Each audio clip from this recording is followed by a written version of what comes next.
어휴, 어제도 마셨는데 오늘 또? 술 걱정 말고 술 편한 오호! 회식은 좋은데 술이 걱정이네. 술 걱정 말고 술 편한 오호.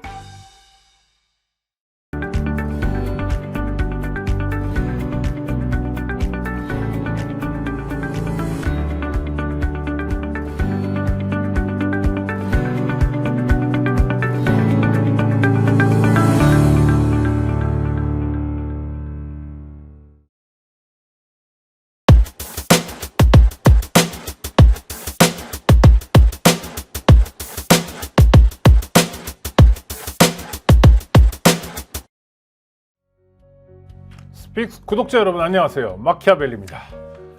선거가 얼마 남지 않은 게 아니라 선거가 진행되고 있습니다. 네, 어제부터 사전투표가 진행됐고요. 재외국민투표는 이미 진행되었습니다. 다음 주에는 본투표가 있고요. 자, 선거 국면에서 이 선거 국면을 어떻게 봐야 될지 역시 중요한 건 정치를 보는 눈입니다. 도움 말씀 주실 분 박진영 교수님 와 계십니다. 어서 오십시오. 네, 안녕하세요. 일단 재외국민 투표율이 상당히 높게 나온 건 맞죠? 네, 역대 최고의 재외국민 투표율이죠. 네. 보통 이제 재외국민 투표를 하게 되면은 민주당 계열 정당이 한 55에서 60% 정도 그렇게 받았습니다. 네. 그게 외국에 계신 분들이 주로 이제 주재원들이라든가 유학생들 이런 분들이 주로 투표를 하기 때문에 대부분 이제 젊은 층들이죠. 네. 민주당 세가 강하죠. 네. 아니 또 하나 이례적인 건 재외 투표가 우리 이 국내에 계신 분들이 사전 투표하듯이 네. 동네마다 뭐 투표소가 있는 게 아니라면서요? 공간 투표를 합니다. 그건 뭐냐면은 대사관이라든가 총영사관, 영사관이 있는 곳에 가서 투표를 하는데요. 굉장히 복잡합니다. 그 전에 또 신청을 해야 됩니다. 네네. 신청한 분들만 하거든요. 실제로 우리가 예상하는 재외 국민이 한 200만 명 가까이 됩니다. 네네. 근데 실제 투표하시는 분들은 한 20만 명 채 안 되거든요. 그 중에서도 그분들은 다 이제 사전에 신청을 하고 그 다음에 가서 이제 투표하고 뭐 이런 절차를 갖고 있고요. 예를 들어서 우리 미국이라든가 중국 예를 들어 볼게요. 땅이 엄청 넓잖아요. 그렇죠. 대륙 아닙니까? 네네. 비행기 타고 다녀야 되잖아요. 그렇죠. 네. 비행기 타고 투표하러 갑니다. 진짜로요? 네, 비행기 타고 재외 공간에 투표하러 갑니다. 그만큼 이 재외 국민들이 열기가 높고요. 어떻게 보면 이제 재외 계시는 분들이 대부분 이제 고소득층이라든가 고소득층의 자녀들입니다.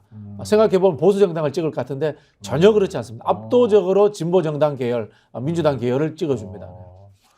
비행기 타고 가서 투표한다라는 말씀을 들으면서 저는 전율을 느꼈는데 진짜 애국잖아요. 일단 비용, 네네. 시간. 네네. 와. 그래서 제가 보기에 제도 바꿔야 돼요. 네. 우편 투표라든가 온라인 투표가 그 재외 국민들에 한해서 가능한 방법들을 좀 강구를 해봐야 되고요. 네. 온라인을 통한 개인 정보 확인이 가능한 나라잖아요. 우리나라가 IT 강국 아닙니까? 그렇죠. 아니 저희가 돈도 네네. 온라인으로 상당히 큰 돈도 보내고 받을 수 있잖아요. 예, 그래서 실제로 저는 가능하다고 보고 있고요. 네네. 다만 이제 비밀 투표 부분인데요. 이게 민주주의가 확산되면서 비밀 투표라는 부분들이 과거처럼 좀 중요시 되는 거는 아니거든요. 그래서 저는 뭐 좀 획기적인 방법을 통해서 이 재외 국민들의 투표율을 높일 필요가 있다. 그런 생각이 듭니다. 이거는 이 한민족 공동체, 글로벌 사회에서의 역할들 이런 것들을 생각한다면은 분명히 중요한 하나의 그 방법이 아닌가 그런 생각이 듭니다. 또 하나는 국내는 재외 국민, 해외보다 훨씬 투표하기 좋은데 네. 그중에 어떤 분들은 아예 투표 안 하는 것도 내 의사 표현이야 네. 라고 하는 분들도 있는 것 같은데 네. 아직은 기회가 남았잖아요. 그렇죠. 본투표에 하시면 되죠. 네, 아니 사전 투표도 아직 시간이 네네. 남았으니까 혹시 이분들에게 하시고 싶은 말씀이 있으시다면 투표 안 하는 것도 자유 맞습니다. 저는 그 자신이 그 참정권은 의무라기보다는 권리에 가까운 거거든요. 네. 권리에 가까운 거기 때문에 투표를 안 하는 걸로 저항한다는 것도 저는 의미 있다고 봅니다. 그러나 투표를 통해서 바꾸는 것이 세상에 좀 더 기여할 수 있다. 이 말씀을 드리고 싶고요. 투표 안 하는 분들의 사고는 이런 경우가 있어요. 아이고 이놈이나 저놈이나 같아. 그렇죠. 이런 이야기를 많이 합니다. 흔히 하는 말로 독긴 객긴 50보 100보 이런 이야기를 하는데 정치에서의 효용성은 50보와 100보는 완벽하게 다릅니다. 그런 이런 극단적인 정권이 들어올 수도 있는 겁니다. 네. 그래서 정치에서는 차선을 선택하기도 하고 좌악을 선택할 수밖에 없는 것입니다. 그래서 저는 신성한 참정권을 행사해 주시면 고맙겠다라는 말씀을 다시 한번 드리겠습니다. 투표 안 하는 것도 자유지만 네네. 우리가 살아갈 공동체를 생각하면 투표를 해줘야 된다. 그리고 만약 찍을 사람이 없으면 어떻게 해요? 그래서 제가 말씀드리는 게 덜 나쁜 사람을 찍는 것도 차악. 하나의 선택이다라고 네. 말씀을 드리는 거고요. 이 자유주의, 민주주의 국가에서 투표를 하지 않을 자유는 분명히 보장되어야 하는 것은 맞습니다. 왜냐하면요, 이 투표의 역사라는 것이 세금의 역사하고 관련되어 있습니다. 세금을 내는 사람들한테 투표권을 주는 것이 이 투표의 역사에서 시작되어 있습니다. 네, 그래서 유럽에서 의무를 그렇죠. 지키고 그 다음에 권리가 뒤따라온 것입니다. 그런 부분이 있기 때문에 의무를 이미 지킨 분이기 때문에 권리를 행사하는 것은 자유다라고 이야기할 수 있는 겁니다. 네. 그래서 이제 한국에서도 의무 투표제 논란이 있었습니다만은 저도 그 당시에 제가 그 여야가 같이 하는 TF에 참여를 했습니다만은 저도 개인적으로 의무 투표제는 반대를 했었거든요. 그런 부분들이 있지만은 결국 내가 의무를 다했기 때문에 권리를 최대한 누리고 그리고 최대한의 권리를 못 누리실 때 차선의 권리라도 누리기 위해서는 투표를 하는 것이 바람직하다라고 제가 말씀드리는 겁니다. 지역구 후보는 뭐 적게 나오는 곳은 두 명밖에 안 나오고 해서 찍을 데가 없다라고 말하기도 하지만 비례는 또 뭐 라인이 화려하던데요. 굉장히 이름 처음 들어본 정당도 많고 그러니까 일단 투표소에 가시는 게 좋겠네요. 그렇죠. 뭐 가셔서 참 표현이 그렇습니다만 네. 찍을 곳 없으면 본인 이름을 쓰시더라도 가셨으면 좋겠습니다. 네. 알겠습니다. 투표를 많이 해주시라. 그 다음에 또 하나는 사전 투표에 대해서 통상은 민주당 계열에서 독려하고 국민의힘 계열에서는 뭐 별 반응을 안 보이던데 이번엔 조금 양상이 다른 것 같습니다. 그게 왜냐면요. 결국 다 합니다. 결국 총 퍼센테이지는 같은 거예요. 네네.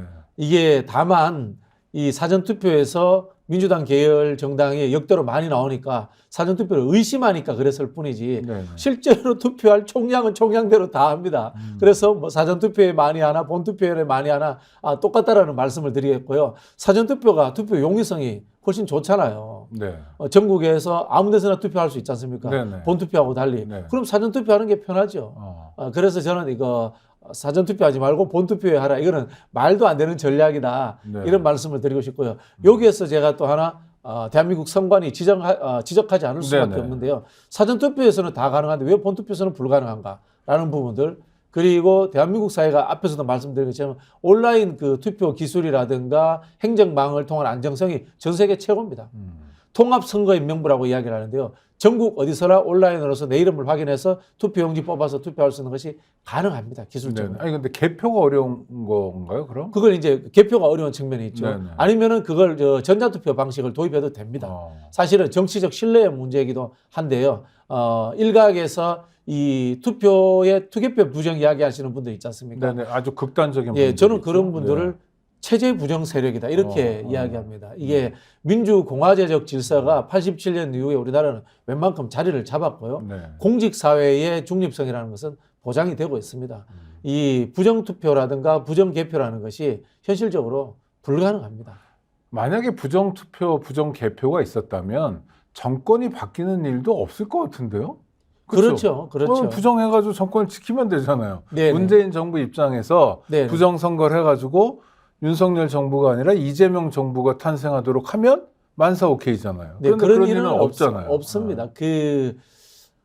우리 이제 다수 이론으로서 민주주의 척도를 이야기할 때 안정적으로 폭력적 소요 없이 정권이 교체가 되느냐라는 네네. 것을 기준으로 삼기도 하거든요. 87년 이후에 우리나라에 한 번도 어떤 뭐 폭력을 동반한 정권 교체가 있었던 적이 없습니다. 네. 그래서 이제 우리나라 한국의 민주주의가 어느 정도 정착되었다 그렇게 이야기를 하고요. 그 이면에는 이 공직 사회의 노력이 사실은 존재하고 있습니다. 네. 그 부분들에 대해서 우리 국민들이 인정을 해주셔야 됩니다. 네, 또 하나는 그 과정에서 이지문 중위 사건도 있었는데 군 부재자 선거를 막 부정으로 하고 네네. 이런 걸 용감하게 고발했던 시민들도 있었고요. 그렇죠. 그런 시절을 민주화 투쟁과 함께 겪어오면서 지금은 적어도 투개표는 안정적으로 할 수 있는 상황이 됐다. 네, 네, 네. 좋습니다. 만약 투개표에 부정이 있다면은 네. 그걸 관리하는 공직자들이 가만히 있겠습니까? 네, 자기가 감옥 가야 되니까 그렇죠. 절대로- 가만히 있지 네, 않습니다. 네, 그렇습니다. 맞습니다. 전체 투표율은 어떻게 보세요? 이거 뚜껑을 열어봐야 되겠습니다만은 저는 분위기로는. 3월 초까지는 한 60%대 초반으로 예측했는데 네네. 지금 한 68% 나오지 않을까. 68%면 네. 민주당이 목표로 제시한 71%, 70%보다는 적지만 네. 어마어마하게 높은 투표. 그때 아마 제가 알기로는 87년 이후에 네. 최고의 투표율이 되지 않을까. 와. 그렇게 예측을 해봅니다. 그러면요. 이렇게 물론 아닐 수도 있습니다만 지금 흐름상 네네. 68% 정도로 아주 높은 투표율이 나올 것 같다고 예측하는 근거는 네. 뭔가요? 그 시민들의 어떤 마음이 움직이는 건가요? 저는 마음으로 이야기하지 않고 수치로 이야기합니다. 수치로. 네네. 투표에 꼭 참여하겠다는 분이 78%였습니다. 아, 근데 보통 평균적으로 네. 투표에 꼭 참여하겠다는 응답은 응답률의 하지만. 10% 정도 빠지더라고요. 역대로 보니까. 그래서 제가 68%라고 이야기하는 겁니다. 좋습니다. 그러니까 그분들이 네. 왜 투표에 꼭 참여하겠다는 사람들이 네. 지난번, 지지난번보다 부쩍 늘었을까요? 응징 투표죠. 응징, 심판하자. 네, 응징 투표고 아, 네. 아시겠지만은 국회의원 선거는 상권 분립 국가에서 미래지향적이기보다는 행정부를 견제하고 심판하는 선거일 수밖에 없습니다. 네, 네. 그런 의미에서 이 극악무도한 정권을 심판하자라는 공감대가 시민들 사이에 형성돼 있고요. 그것은 사실은 여론조사의 흐름에서 윤석열 정부에 대한 비토가 한 60% 정도 꾸준히 나오고 있지 않습니까? 그렇죠. 그런 국민들이 투표장으로 나오셔서 심판을 하겠다는 거죠. 그러면 박 교수님 안내를 따라가다 보면 이번 선거의 가장 중요한 열쇠말은 심판이다. 윤석열 정부 네. 심판이죠. 네. 그런데 희한한 거는요. 한동훈 비대위원장도 키워드 열쇠말을 심판으로 쓰고 있어요. 네네. 2조 심판이라고 해서 이게 이재명 조국을 심판하자는 거죠. 네네. 근데 심판이라는 국면에서 국민들이 심판을 많이 생각하는 상황에서 여당이 야당을 심판하자라고 프레임을 짜고 들어오는 건 성공할 수 있을까요? 자충수죠. 아. 그리고 사실 이렇게 해서는 안 됩니다. 여당으로서의 자격이 없는 정당이다 이런 생각이 드는데요. 네네. 이재명 조국 심판하면은 나라 경제가 나아집니까? 아, 이재명 조국 심판하면은 민생이 좋아집니까? 이재명 조국 씨가 하는 일이 없기 때문에 이재명 조국 그렇죠. 심판하면은 물가가 잡힙니까? 맞아요. 심판하더라도 네. 대한민국 국민의 삶은 나아지지 않습니다.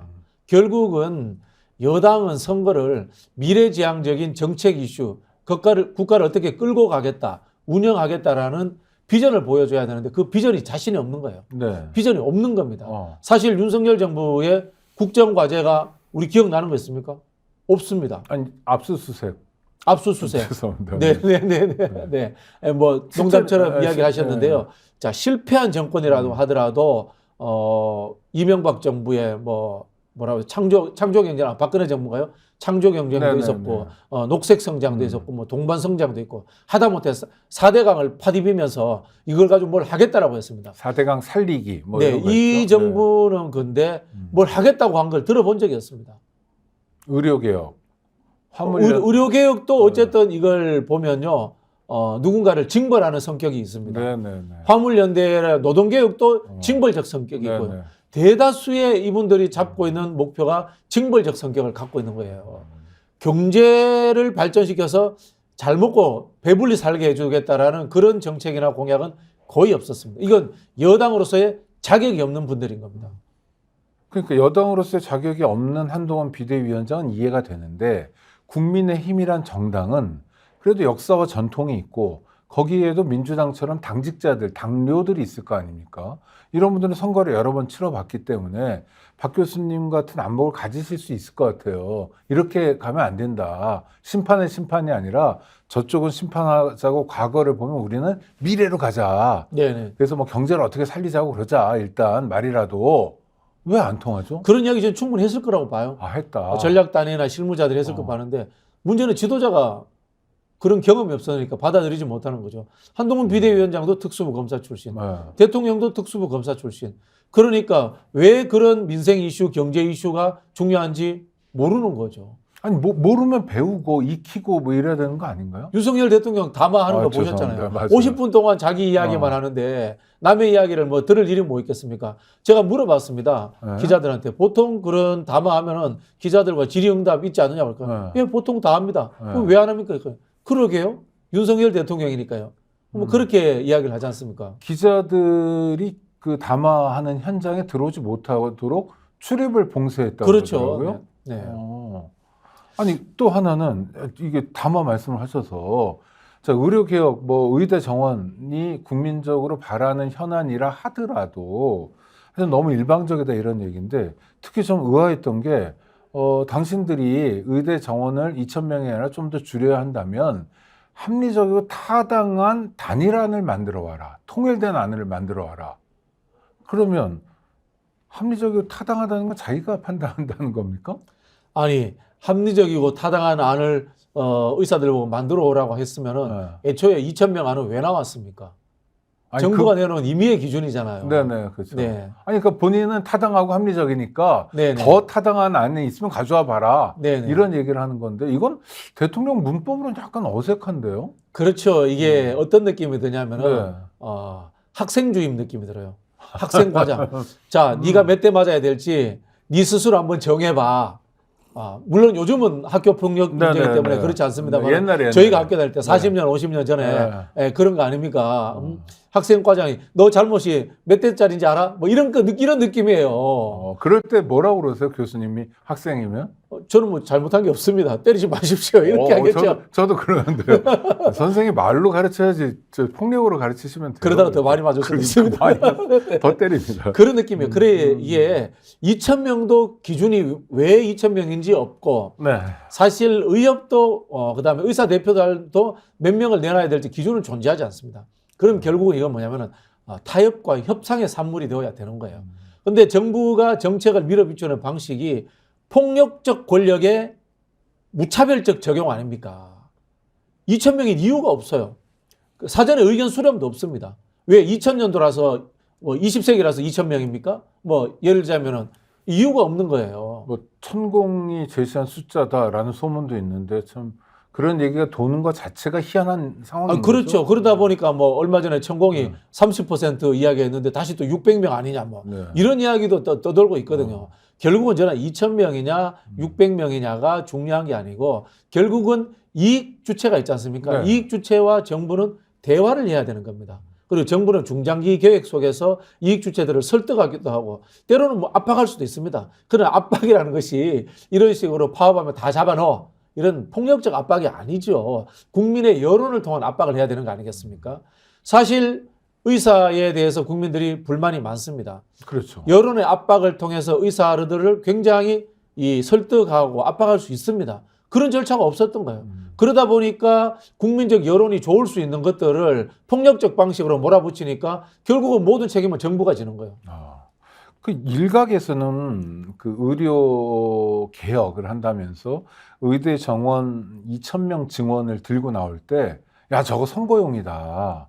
네네. 그래서 그 문제를 이렇게 윤석열 정부가 해결하면 여당에 굉장히 유리할 거다 이런 관측들이 좀 있었잖아요. 시작할 때. 네네. 근데 국면을 보니까 선거에 미치는 영향이 없거나 아니면 부정적인 영향을 미치는 것 같아요. 교수님 말씀하신 그런 부분 때문에 그런 건가요? 그래서 제가 보기에는 윤석열 대통령이 의대 정원 문제를 접근하는 게 뭔가 씌여 있다. 제가 경상도 출신이라서 발음이 네네, 공무원 발음이 네네, 잘 안 네네, 되는데 네네. 의의 네네. 예, 씌여 있다. 이런 느낌이 듭니다. 왜 2,000명이었는지 이유를 알 수가 없어요. 네. 그리고 두 번째는 금방 말씀하신 것처럼 이게 선거 전략이라면 선거에 들어오기 전에 클라이막스가 됐을 때 협상을 딱 열어야 됩니다. 그러니까. 협상을 열어가지고 이제까지 국민들에게 불편을 드려서 죄송합니다. 원점에서부터 재검토하겠습니다. 그리고 이익 당사자들과 그 다음에 사실 국민들도 건강권에 대한 대상이니까 국민 대표, 뭐 각 정당의 대표든지 모여서 회의합시다. 이렇게 딱 정리했더라면은 선거 전략으로서 의미가 있을 수 있어요. 네, 아니면 결론을 내거나. 그렇죠, 그렇죠. 네. 예. 근데 그걸 안 하는 거예요. 그래서 제가 봤을 때는 뭔가 씌여 있다고 생각하는데 뭔가 씌여 있다라고 하는 것은 첫 번째는 윤석열 대통령이 우리가 살고 있는 우주와는 다른 우주에 사는 분이다. 그런 느낌을 받았어요. 이게 뭐냐면은 이 어벤져스의 엔드게임 보면은 타노스라고 아시죠? 정말 죄송한데 그런 놈들 몰라서. 네. 타노스가 나옵니다. 타노스가 이 핑거 손가락에다가 이 구슬을 낍니다. 장갑에 네네. 핑거질 딱 하면요. 우주에 존재하는 생물체의 절반이 없어집니다. 어이구. 절반이 없어지고 악당이네요. 예, 절반이 없어지는 이유는 절반이 없어져야 남은 사람이 편하게 산다는 거예요. 근데 절반이 없어지는 거는 아무도 선정하지 않아요. 그냥 초자연적으로 없어져요. 이 딱 보면 그런 겁니다. 초자연적으로 2,000명으로 규정을 해놓은 거고, 그 다음에 대통령이 핑거질 하나로 모든 것들은 다 해결되는 겁니다. 내가 50분 동안 이야기하면 이건 정답이야. 네. 이렇게 느껴진다는. 그래서 얘를 화물연대나 건설 관련 얘기를 예로 든 겁니까? 그렇죠. 나는 그렇죠. 그것도 이렇게 해결했어. 그렇죠, 그런 그렇죠. 사람이야. 그러니까 이게 보면은 신의 영역인 것처럼 이야기를 하는데 알고 보면은 무소불위의 특수부 검사가 피의자들을 상대할 때 기소할지 안 할지 내 마음대로 정할 수 있고 그 다음에 기분 좋으면 풀어줄 수도 있는 거고 그런 느낌이 그대로 저는 전달된 것이다 라는 생각이 들고요. 두 번째는 제가 보기에는 어느 누군가가 이것은 정권이 끝나도 윤석열 대통령 당신의 업적으로 남을 거야 라는 하나의 저는 뭔가 메시지가 전달됐을 거라는 제 추측입니다. 야. 역대 정부가 9번 다 졌다고 했잖아요. 네네. 근데 윤석열 대통령은 이긴 거야, 의사들한테. 아, 당신은 위대한 업적으로서 남을 거야. 라는 그런 식으로 저는. 직전 대통령, 문재인 대통령이나 그 어떤 대통령보다 훌륭한 대통령으로 역사에 기억될 거야? 네네네. 의료개혁을 했기 때문에. 네. 거기에 저는 뭐가 꼽히지 않았을까. 그렇게 짐작을 해봅니다. 어떤 해석이든 간에 상태가 안 좋다는 대로 모아지는데요. 하여튼 우리하고는 다른 우주에 살고 있는 분이다. 아니 근데 라는 그런 생각이 듭니다. 피의자들은 범죄를 저질렀다고 의심받는 사람들이어서 실제로 저지른 분들도 있고 검사가 윽박지르면 통할 수도 있지만 그게 의사 전체 또는 국민 전체에게도 통하나요? 특수부 검사의 시각 아닙니까? 예를 들자면은 내가 의료 리베이트 수사해봤는데 이런 생각으로 접근하면은 의사들이 하는 행태들 많이 알아. 이렇게 생각하는 거죠. 이분이 아는 행태는 범법에 관련된 행태지 않습니까? 네네. 세상에 범죄를 저지른 사람이 대한민국 국민들의 대다수입니까? 극소수지 않습니까? 극소수의 행태와 그 사람들을 상대했을 때 자신의 경험을 보편화시켜가지고 모든 세상을 보는 거예요. 그런 분을 전문 용어로 바보라고도 부르는데 그렇습니까? 뭐 제가 그까지는 표현하지 않겠습니다. 아니 근데 대통령이 그러면 곤란한데요. 그래서 그러지 말라고 참모 조직이 있는 거잖아요. 참모 조직이 이야기하는데 안 듣잖아요. 그게 문제가 아니겠습니까? 무소불위의 특수부 검사 시절의 느낌 그대로 아니겠습니까? 이거 아닙니까? 조국 장관이 비판을 했던 부분이잖아요. 예를 들어 가지고 이 사슴을 한 마리 데리고 와서 네네. 수단 방법을 가리지 않고 과거에는 고문도 했겠습니다. 오늘은 고문하는 세상은 아니니까 사슴에게다가 발목에 보니까 코끼리 똥도 묻히고 엉덩이에다가 뭐 이상한 것도 묻혀가지고 결국 코끼리라고 기소해 하면 기소하는 거 아니겠습니까? 그런 하나의 이 습관이라든가 삶의 방식들이 이 통치행위에서도 저는 그대로 적용되고 있다 그렇게 봅니다. 그러니까 원래는 지록 이름하잖아요. 사슴 네네. 가지고 말인데 그 정도 왜곡과 조작이 아니라 네네. 사슴을 코끼리로도 만들 수 있다. 그분들은 그렇지 않습니까? 기소하는 거야 뭐 기소권을 독점하고 있는 사람들의 마음 아닙니까? 특수부 검사들이 그렇게 해왔다라는 이야기를 뭐 조국 장관이나 검찰 출신들이 많은 증언을 하고 있지 않습니까? 아이고 알겠습니다. 다른 얘기도 또 하나 가볼게요.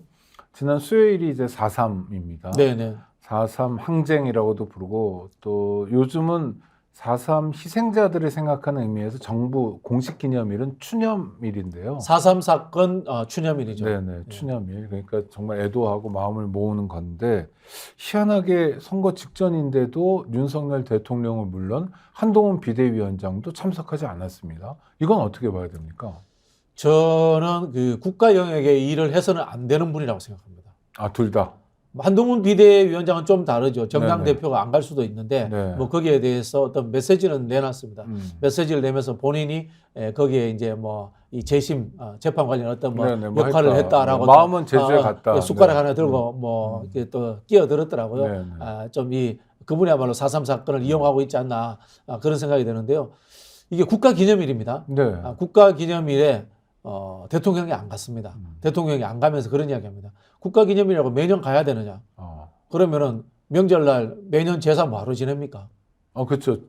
제사 날이라고 제사 매번 지낼 그렇죠. 필요는 작년에 없는 지냈는데 거죠. 올해 또 지낼 필요가 그렇죠. 있습니까? 네. 이게 똑같은 겁니다. 국가기념일이고 추도일이고 추념일이지 않습니까? 4.3 사건에 이 국민들이 억울하게 돌아가셨기 때문에 희생자들을 위해서 제사 지내는 거예요. 네네. 어떻게 보면 매년 돌아오지 않습니까? 네. 그럼 당연히 국가의 이 수반으로서 그 추념일에 국가기념일에 참석하는 게 맞죠. 이건 공적 영역에 마인드가 없는 분이다. 그런 생각이 들고요. 하나 의심하자면은 저는 윤석열 대통령 주위에 뉴라이트들이 많이 포진했기 때문에 네. 속마음은 윤석열 대통령도 태영호 의원처럼 생각하고 있지 않을까. 저는 개인적으로 뭐 그렇게 폭도 이런 거요? 뭐, 의심해 봅니다. 뭐 네. 적색, 뭐 빨간 선, 뭐 이런 거. 네네, 저는 그렇게 의심을 해봅니다. 저는 이 4.3 사건을 다루는 민주당 계열 정부의 대통령들이 저는 굉장히 잘했다고 생각합니다. 네. 일부 진보학계에서는 이걸 4.3 항쟁 또는 4.3 봉기라고 하시는 분들도 있습니다. 네네. 그러나 이게 좌우의 대립의 문제가 아니라 이것은 알고 보면은 국가 폭력에 의해서 민간인들이 희생된 것이 본질이거든요. 이게 이념 대결이 아닙니다. 그렇기 때문에 이거를 항쟁이나 봉기 뭐 또는 반란 이렇게 하지 않고 사건이라고 가치 중립적인 민간인들이 희생되었다라는 그런 것에 초점을 맞춰서 명칭을 해놓은 거거든요. 근데 여기에 대해서 좌우 모두가 다 동의된 겁니다. 근데 여기에서 삐져나가가지고 태영호 의원처럼 생각한다거나 만약에 윤석열 대통령도 뉴라이트들의 생각처럼 그렇게 한다면 저는 공적인 영역에 일을 해서는 안 되는 사고 체계를 가진 분이다. 그렇게 생각합니다. 대한민국의 헌법 질서 밖에 있는 거네요. 저는 그렇게 생각합니다. 네. 아니 또 하나는 그 교수님 말씀대로 저도 이제 그 며칠 전에 4.3 유족을 한 분 뵀는데 이분은 할아버지와 아버님이 4.3 때 남자란 이유만으로 끌려갔다는 거예요. 네네네. 목포 용소에 있다가 전쟁 나니까 그냥 죽여버렸는데 수장한 것 같다는 거예요. 그래서 어머니가 24세 혼자 돼서 당신을 키웠는데 어머니가 돌아가실 때까지 어딜 다니면 잘 갔다 와라, 뭐 건강에 돌아, 엄마들 하는 말. 그런데 꼭 4.3 관련된 일을 하러 가면 유족회 일이나 안 가면 안 되겠네요. 아직도 두려움이 있죠. 그러니까요. 네네. 그거는 정말 심각한 국가폭력이 있었기 때문에 그렇죠. 이게 신고된 분들은 제가 듣기로는 2만 명이 채 안 되는 걸로 아는데 네. 신고되지 않은 분들은 한 4, 5만 명 가까이 그러니까요. 그 당시 제주 인구의 거의 뭐 10% 가까이 네네. 된다고 하거든요. 네. 그 트라우마가 얼마나 심하겠습니까? 그러면 그걸 제사를 추념을 드리면 대통령이란 존재는 일종의 상주 역할을 해야 되는 거예요. 상주죠. 네. 사실 그게 이승만 정권이 네. 수립된 직후에 그 경무부장 조병호 네. 주도하에 이루어진 일 아니겠습니까?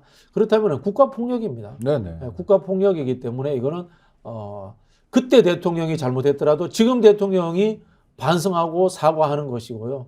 왜냐하면 권력은 계속해서 영속성이 이어져 오는 겁니다. 진보적 대통령이든 보수적 대통령이든 그렇지 않습니까? 윤석열 대통령도 몇 대 대통령, 뭐 그렇죠, 이승만 대통령 그렇죠. 1대 대통령 네, 이렇게 네, 했습니다. 네, 그렇죠. 대라는 것은 이어왔다는 뜻이 네, 있는 국회의원도 겁니다. 그렇고. 그렇죠. 그렇기 때문에 이 국가의 이 통수권자로서 분명히 반성하고 이것을 이어가야 됩니다. 자, 그러면 며칠 안 남았는데 우리 구독자 여러분들 잘 아시겠지만 4월 16일이 국민 안전을 기억하는 날입니다. 세월호 참사의 네, 세월호 날이고 참사 날이죠. 네. 이번이 또 10주기입니다. 네. 행사가 열릴 거 아니에요. 대통령 갈까요? 안 가겠죠.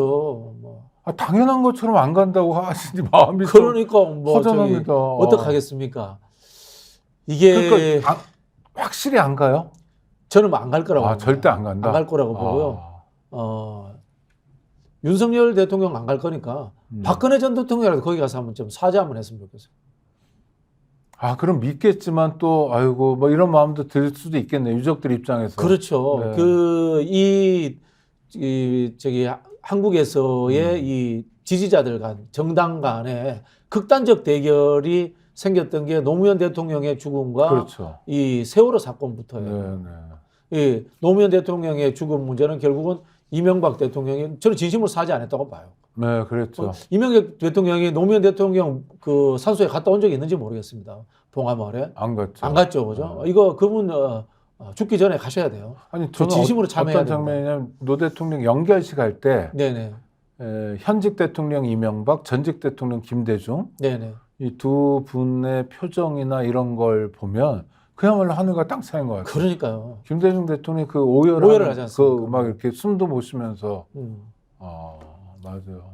이거는 풀어야 됩니다. 그거 상처죠. 풀어야 됩니다. 그래서 지금 제가 봤을 때 이 이명박 대통령이나 박근혜 대통령은 어쨌든 정통 보수의 흐름을 잇는 분들이었어요. 네네 그랬죠. 그 전까지 우리가 볼게요.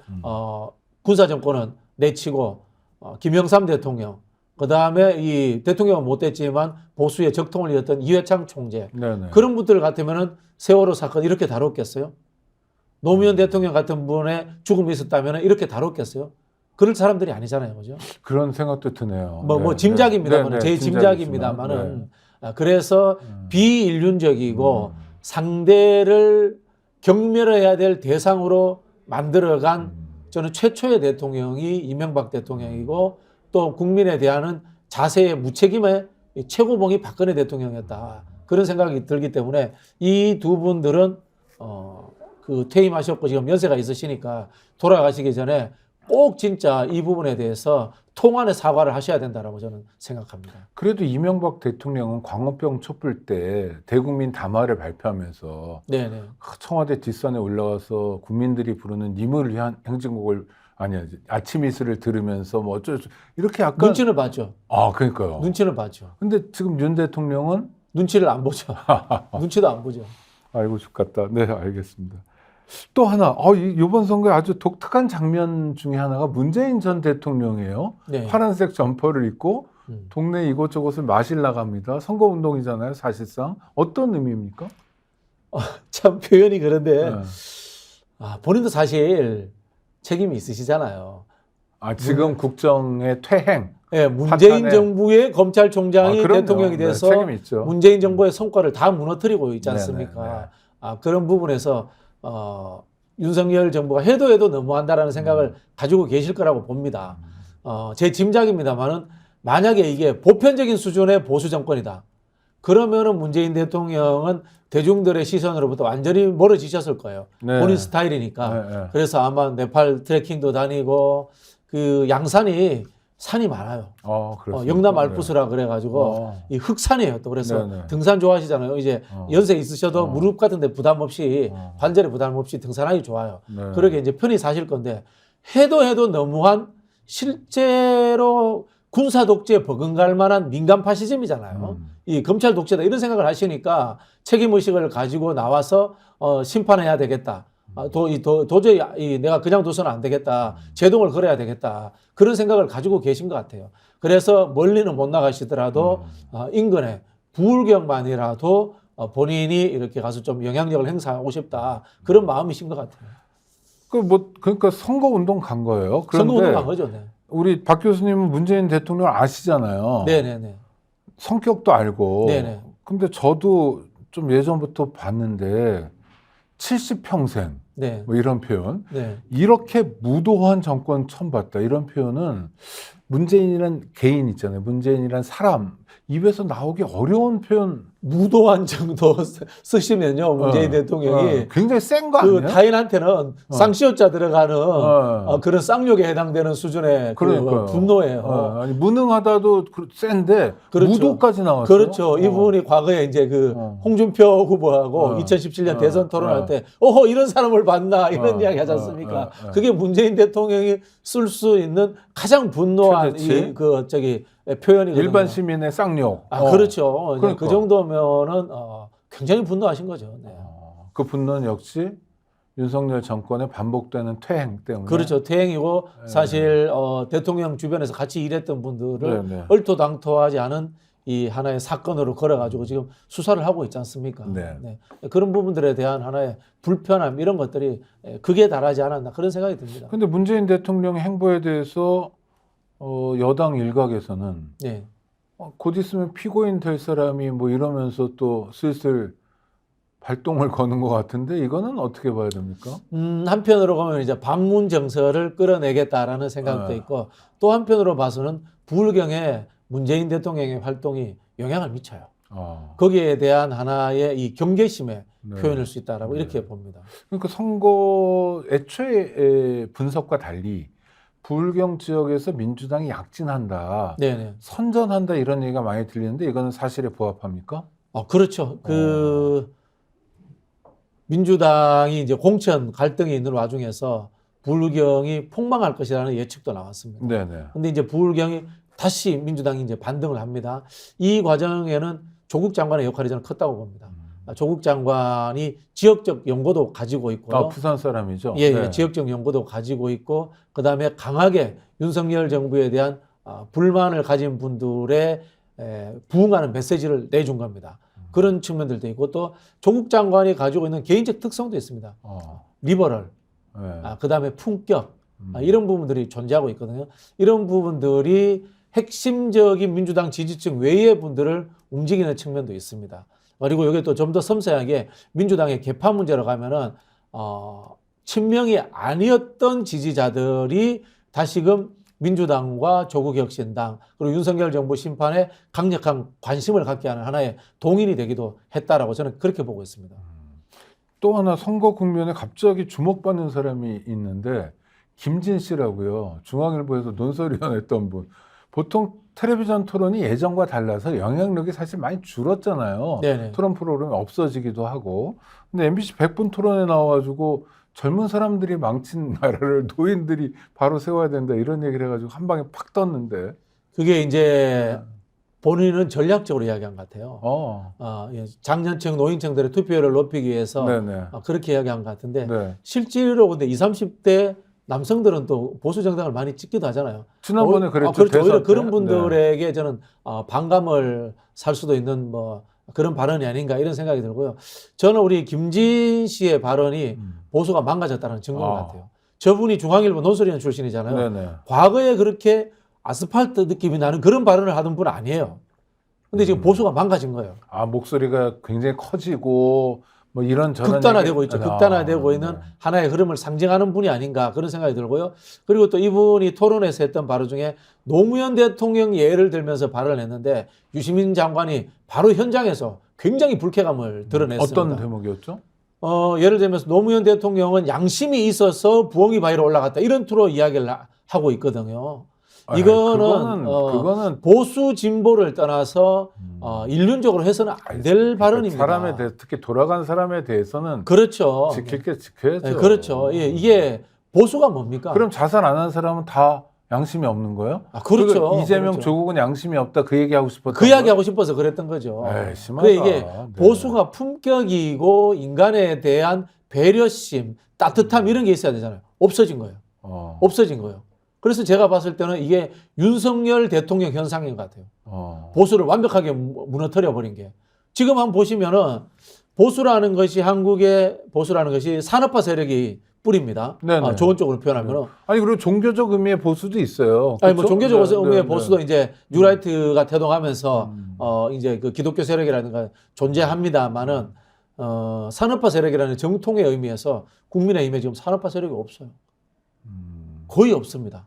보시면 옛날에 알겠지만. 박태준 뭐 이런 그런 느낌의, 느낌이 예. 드는 사람들이 없습니다. 정통 경제 관료들이 이번에 뭐 공천 받아서 나온 것도 아니고요. 네네. 실제로 보면은 검찰, 경찰, 법조인 그리고 토호들 이런 식으로 자리 잡아버렸어요. 네.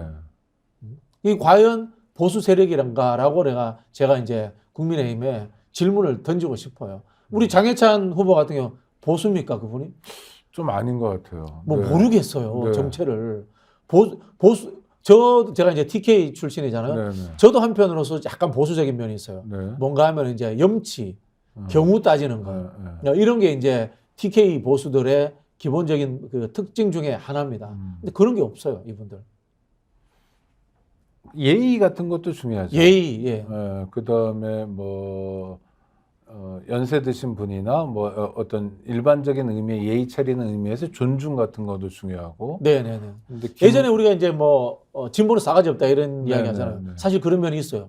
왜냐하면 진보는 기존 것들과 이별해야 되거든. 네네. 기존의 행태와 결별해야 됩니다. 그리고 기존의 행태를 비판하니까. 비판해야 될까 체제라든가 기득권의 입장에서 보면은 싸가지 없을 수 그렇죠. 있어요. 듣기 좋지 않죠. 그렇죠. 듣기 싫을 수 네네. 있습니다. 그리고 뭐 예의보다는 도전 이런 것들을 앞세워야 된단 말이에요. 근데 보수는 기존의 가치를 지키는 거기 때문에 예의, 규범, 품격, 공동체 이런 것들을 존중해야 되거든요.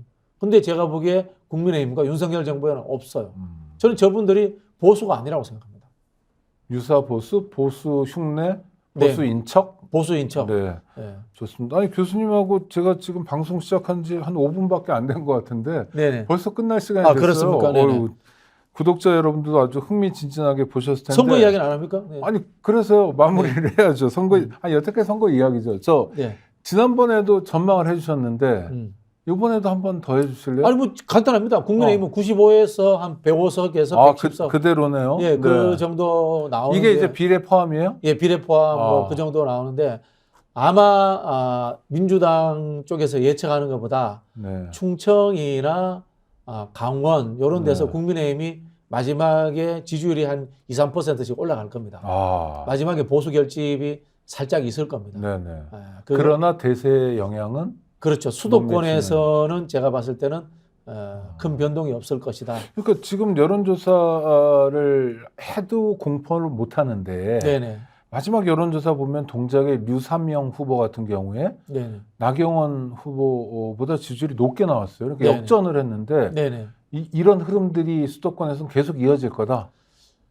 뭐 장담은 못해요. 저는 동작을은 장담을 네네. 못하겠어요. 장담은 못하겠는데 한강변에 이 스윙보트 중에 핵심이 동작을하고 용산인데 저는 네. 용산은 민주당 후보가 이길 가능성이 높다라고 제가 네. 자신 있게 이야기할 수 있겠는데 동작을은 제가 자신 있게 말할 자신이 없는 네, 게 그렇지만 유 후보가 많이 쫓아온 따라갔다. 거 또는 뭐 하여튼 선전하고 각주까지는 온 거는 맞는 거죠. 네네 그렇게 말씀을 드리겠고 제가 이제 늘 관심 있는 지역이 네. PK 지역인데 PK 지역에 늘 말씀드리지만은 이 바닥이 다져진 곳, 호남 원적자 유권자가 많은 곳, 네. 노동자들이 많은 곳, 그 다음에 젊은 세도가 많은 곳은 민주당이 이기겠지만은 여론이 널뛰기 하듯이 한 곳은 마지막에 가서 보수가 결집해서 민주당이 이기기 쉽지 않을 것이다. 저는 그런 예측을 좀 하고 싶어요. 그러나 보수가 결집해서 민주당이 이기기 쉽지 않아도 지금 교수님 관측은 95에서 105석이네요. 네, 그래서 이제 대표적으로 유동성 있는 곳이 PK인데 네. PK에서 저는 민주당이 10석에서 한 13석 정도까지 할 수 있지 않을까 네.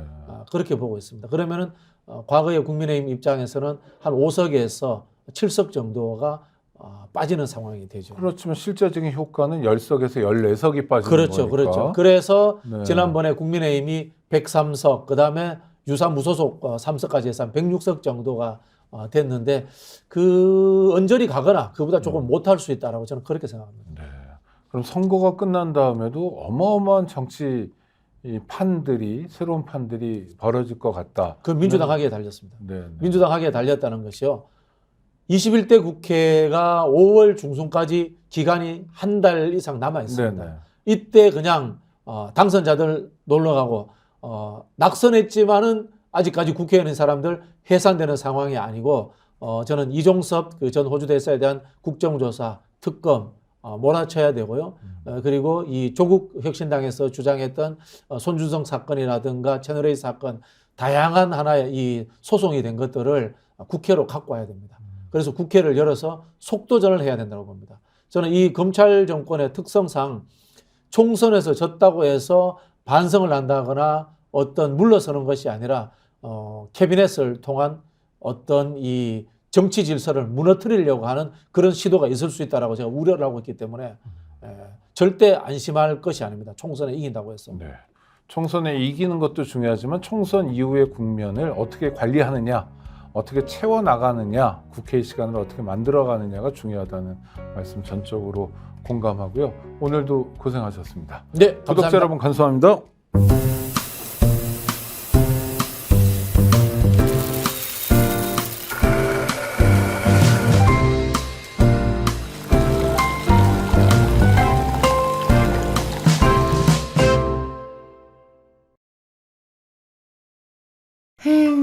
회식은 좋은데 술이 걱정이네. 술 걱정 말고 술 편한 어허. 제가 술이 약해서 술 걱정 말고 술 편한 오호. 보험에도 점검이 필요합니다. 요즘 경기가 어려워서 보험료 내는 것도 부담스럽죠. 보험료는 줄이고 보장은 넓게. 건강보험도 자동차 보험도 나에게 맞춤 보장. 믿을 수 있는 보험 전문가들. 믿을 수 있다 더 착한 보험. 본 광고는 손해보험 광고 심의 기준을 준수하였으며 유효기간은 심의 결과 통보일로부터 1년입니다. 구독 빠르게 가 스픽스 좋아요.